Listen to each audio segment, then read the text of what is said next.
তেলটি ইতিমধ্যে হাজার হাজার মানুষের ভরসার জায়গা হয়ে উঠেছে। এটি সম্পূর্ণ পার্শ্ব প্রতিক্রিয়াহীন, গার্হস্থ্যভাবে ব্যবহারযোগ্য এবং ন্যাচারাল উপায়ে ব্যথা দূর করে। তাই আর দেরি কেন, আজই অর্ডার করুন সন্ধিমণি প্রাকৃতিক ব্যথানাশক তেলটি।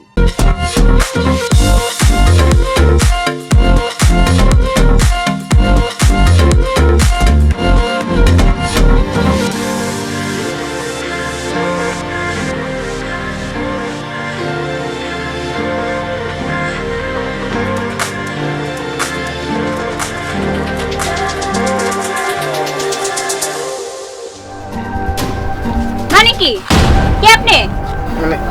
আপু আসসালামু আলাইকুম। ওয়ালাইকুম আসসালাম। আপু কেমন আছেন? আমি ভালো আছি। আপু টিকটক করতেছিলেন? আমি যেটাই করি। তার মানে আপনার সুন্দর লাগতেছিল তো তাই। তো আপু ঘড়িটা তো অনেক সুন্দর। এসব কোন ধরনের ভদ্রতা? আপু না, আসলে আপনার অনেক ভালো লাগতেছিল তো, দূরে থেকে দেখলাম অনেক ভালো লাগতেছিল। আপু আপনার নাম্বারটা একটু দেওয়া যাবে? একটা অপরিচিত মানুষ, চিনি না জানি না, আইসা আপনি আমার হুটহাট নাম্বার চাই ফেললেন। তো কি হয়েছে, আমরা পরিচিত হব। দেন নাম্বার একটু দেন না, দেন নাম্বারটা দেন। বিয়াদব। দেমাক বেড়ে গেছে না, আজকে তোর খবর আছে। আয়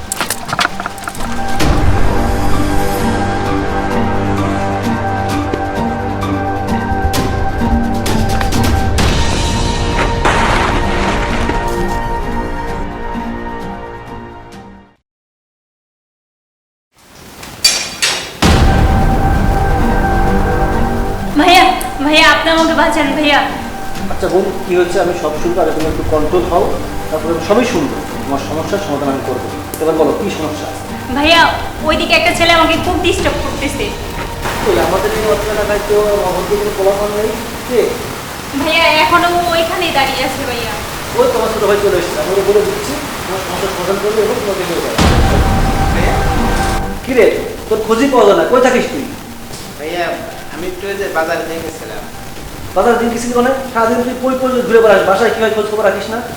যাই হোক শোন, এই ছোটো বোনটা আসছে, এই পাশেই বাসা, ওর বাইরে থেকে কোন পকেটে ছেলে ডিস্টার্ব করতেছে, একটু পাশে বসে দিয়ে আসবে। এই সময় কে ফোন দেবে? বলা ঠিক আছে, আমি দেখবো। হ্যালো মামুন সাহেব। ঠিক আছে। হ্যালো, এখন আমার বাসায় এসে আমার ভাইয়ের কাছে বিচার, জলে বাস করে কুমিরের সাথে লড়াই না। সন্ধিবনী তেলটি ইতিমধ্যে হাজার হাজার মানুষের ভরসার জায়গা হয়ে উঠেছে। এটি সম্পূর্ণ পার্শ্ব প্রতিক্রিয়াহীন, গার্হস্থ্যভাবে ব্যবহারযোগ্য এবং ন্যাচারাল উপায়ে ব্যথা দূর করে। তাই আর দেরি কেন, আজই অর্ডার করুন সন্ধিমণি প্রাকৃতিক ব্যথানাশক তেলটি।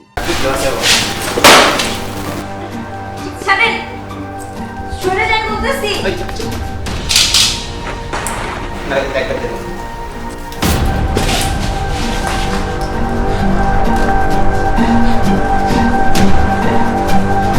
ভাইয়া কি হয়েছে, কি হয়েছে?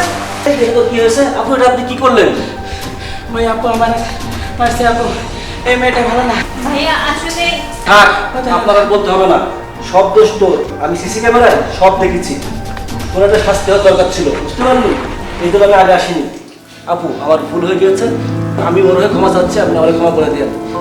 আপনি এখন যান, আর আমি ওকে হাসপাতালে নিয়ে যান। ঠিক আছে ভাইয়া। চল।